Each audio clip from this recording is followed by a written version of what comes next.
दोस्तों बहुत बार हमारी लाइफ में ना एक छोटी सी घटना घटित होती है, कोई भी एक छोटा सा इवेंट होता है और उसके बाद में उस इवेंट की वजह से हमारे दिमाग में इतनी सारी बातें चलने लग जाती है, इतने सारे विचार आने लग जाते हैं ना, जिसकी वजह से वो इवेंट तो चला जाता है लेकिन हमारे दिमाग में वो विचार चलने लगते हैं, विचार चलने लगते हैं और हमारा दिमाग थिंकिंग मोड से ओवर थिंकिंग मोड में चला जाता है। यदि आपको भी लगता है आप भी किसी न किसी ओवर थिंकिंग से जूझ रहे हैं, तो ये वीडियो आपके लिए होने वाला है। हेलो दोस्तों, मैं हूं doctor B S Kumar, psychiatrist and your health coach.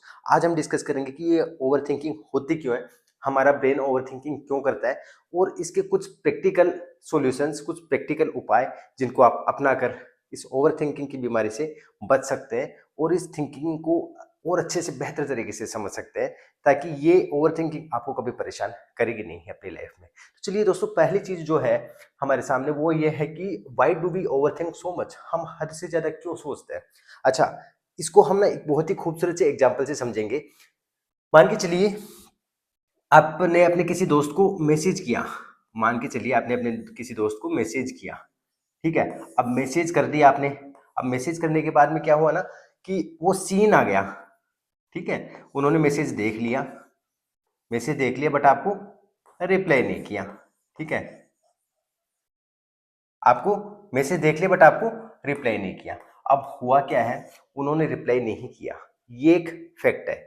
ये एक छोटा सा इवेंट है कि उन्होंने रिप्लाई नहीं किया, लेकिन जैसे ही उन्होंने रिप्लाई नहीं किया और ये सीन आपने देख लिया, उसके तुरंत बाद हमारा दिमाग कहानियां बनाने लग जाता है। हमारे दिमाग में बहुत सारे विचार चलने लग जाते हैं, और जैसे कि पहला विचार कि यार उसने मुझे रिप्लाई क्यों नहीं किया, मुझे उसने मुझे रिप्लाई क्यों नहीं किया, क्यों नहीं किया। ओके, इसके बाद में आता है क्या वो मुझसे नाराज है, क्या वो मुझसे नाराज है, क्या वो मुझसे नाराज है। ओके, इसके बाद में आता है कि हाँ मैं उससे 3 दिन पहले मिला था और उस टाइम पे मैंने उसको ये बात बोली थी, तो क्या उसे इस बात का बुरा तो नहीं लग गया। तो कहने का मतलब है कि हमारा दिमाग जो है ना दोस्तों, हमारा दिमाग कहानियां बनाने लग जाता है। क्या उसको किसी बात का बुरा तो नहीं लगा, क्या उसको किसी बात का किसी बात का बुरा तो नहीं लगा, बुरा तो नहीं लगा। तो ये बहुत सारा दिमाग, हमारे दिमाग में ना बहुत सारे विचार चलने लग जाते हैं उस एक छोटे से इवेंट से। अब यहाँ पे समझने वाली चीज जो है, जिससे ओवरथिंकिंग को समझने की शुरुआत होती है दोस्तों, वो ये है कि हमारे दिमाग में ना कोई हमारी लाइफ में कोई ना कोई इवेंट होता है, कोई ना कोई इवेंट होता है। जैसे यहाँ पे इवेंट था मैसेज का रिप्लाई नहीं करना, यहाँ पे इवेंट था मैसेज का रिप्लाई नहीं करना। वो इवेंट जो भी होता है, उस इवेंट में कुछ फैक्ट होते हैं। फैक्ट मतलब कि हाँ जो हकीकत में हुआ है। यहाँ पे फैक्ट है मैसेज का रिप्लाई नहीं करना, दिस इज द फैक्ट, ठीक है। ये फैक्ट है, हाँ उसने मैसेज का रिप्लाई नहीं किया, ये मुझे भी पता है। अब उसके मैसेज का रिप्लाई नहीं करने की बहुत सारी वजह हो सकती है, लेकिन हमारा दिमाग, हमारा माइंड जो होता है ना, वो खुद से कहानियां बनाने लग जाता है। और वो कहानियां इस बात पे बेस्ड होती है कि आपका लास्ट कुछ टाइम पहले उस व्यक्ति से इंटरेक्शन कैसा था, आपका लर्निंग कैसा रहता है, उसके बेस्ड पे आपका दिमाग कहानियां बनाने लग जाता है। यहाँ पे इवेंट हो गया, उसके बाद में एक थॉट आता है, ठीक है। उस थॉट के बाद में दूसरा थॉट आता है, फिर तीसरा थॉट आता है, फिर चौथा थॉट आता है। और ये थॉट्स जो होते हैं ना दोस्तों, वो नेगेटिव ही होते जाते हैं, कभी भी पॉजिटिव थॉट नहीं आएगा, नेगेटिव ही थॉट्स होते जाते हैं, क्योंकि हमारा थिंकिंग का पैटर्न ही नेगेटिव हो रखा है। और इस थॉट की वजह से क्या होता है ना कि अल्टीमेटली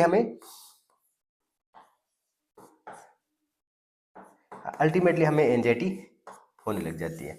ये थॉट्स, इतने सारे थॉट्स हो जाते हैं ना, जिसकी वजह से माइंड को ऐसा लगता है कि हाँ अब मैं थिंकिंग नहीं, अब मैं ओवर थिंकिंग कर रहा हूँ। ओवर थिंकिंग का सिंपल मतलब क्या होता है ना कि जिस चीज को जितना सोचना चाहिए था उससे ज्यादा हम उसके बारे में सोचने लगते हैं, जिसको हम बहुत ज्यादा इंपॉर्टेंस देने लग जाते हैं, और एक विचारों की कड़ी, एक चेन बनती जाती है, उसी को हम ओवर थिंकिंग बोलते हैं। तो यहाँ पे सबसे बड़ी प्रॉब्लम क्या है, यहाँ पे सबसे बड़ी प्रॉब्लम यह है कि कोई भी इवेंट हुआ जो फैक्ट है, उस फैक्ट को हम नजरअंदाज कर देते हैं, और उसके बाद में जो स्टोरीज हमारा दिमाग बनाता है, हम उसको मानने लगते हैं, हम हमारा दिमाग उस पर बिलीव करने लग जाता है, उस पर विश्वास करने लग जाता है। तो यहाँ पे देखिए, यहाँ पे सबसे इंपॉर्टेंट चीज क्या थी कि उसने रिप्लाई नहीं किया, ठीक है, उसने रिप्लाई नहीं किया, ये फैक्ट है।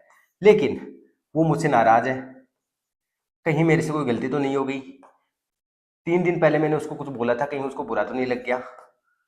अब हमारी फ्रेंडशिप नहीं रहेगी। जब हमारी फ्रेंडशिप नहीं रहेगी तो कल को क्या होगा, मैं अकेला पड़ जाऊंगा और मुझे कोई इमोशनल सपोर्ट नहीं मिलेगा। मतलब बहुत सारी चीजें स्टार्ट हो चुकी है। किस चीज से? इस एक छोटे से फैक्ट से। अब यहाँ पे हमारा दिमाग सबसे बड़ी गलती क्या कर रहा है ना, हमारा दिमाग फैक्ट और स्टोरी को कंबाइन कर रहा है।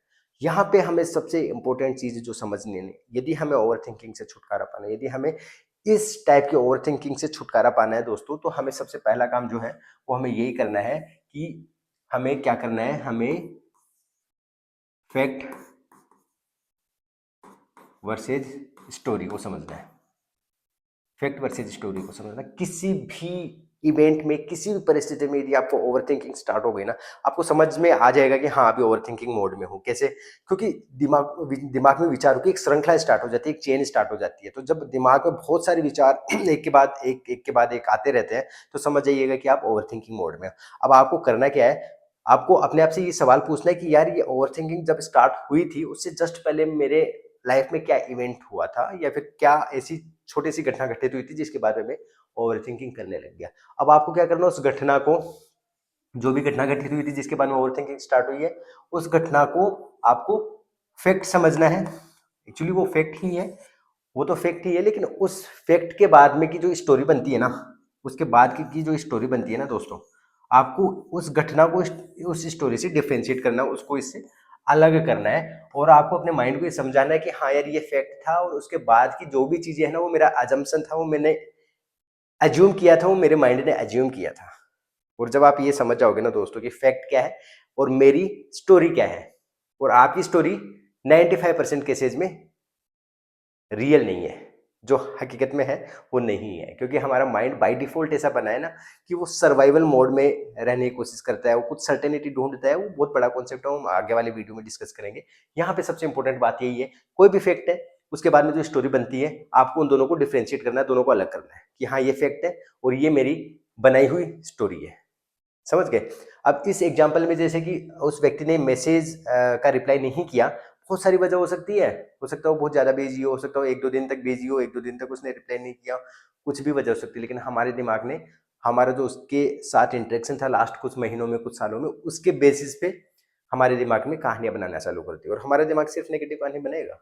नेगेटिव कहानी बनाएगा तो विचार नेगेटिव आते ही जाएंगे, आते ही जाएंगे, आते जाएंगे, और कुछ टाइम बाद में इतने सारे नेगेटिव विचार आ जाएंगे ना कि हमें एंजाइटी होने लग जाती है, और हम उस एंजाइटी को ठीक करने के लिए परेशान होते रहते कि यार कैसे ठीक करूँ, कैसे ठीक करूँ, हाँ मुझे घबराहट हो रही है, हाँ मेरा हार्ट बीट बढ़ रहा है, हाँ मेरे हाथ पाँव काँप रहे हैं, हाँ मेरे दिमाग काम नहीं कर रहा। लेकिन असली वजह होती है कि उस फैक्ट को हमने नहीं समझा, और उस फैक्ट से बनने वाली जो स्टोरी है उस पर हमने बिलीव कर लिया, उस पर हमने हद से ज़्यादा विश्वास कर लिया, उसको हमने सच मान लिया। तो यहाँ पे जो स्टोरी जो आपने बनाई है ना दोस्तों, आपके दिमाग ने जो स्टोरी बनाई है, उस स्टोरी का सारा कमाल है, जिसकी वजह से आपको ओवर थिंकिंग हो रही है। आपको करना है क्या है, फैक्ट को फैक्ट समझना है और स्टोरी को एक्सेप्ट करना है कि हाँ ये स्टोरी मेरे दिमाग ने बनाई है, और इस स्टोरी का रियलिटी से कोई लेना देना नहीं है। जब आप ये बार बार करोगे ना, ये प्रैक्टिस जब आप बार बार करोगे, आप अपने दिमाग को समझाओगे कि भाई साहब ये फैक्ट है और ये मेरी स्टोरी बनाई हुई है, तो आपका दिमाग कुछ टाइम बाद में वापस से नॉर्मल होने लग जाएगा और हैबिचुअल हो जाएगा फैक्ट को फैक्ट समझने और स्टोरी को स्टोरी समझने में।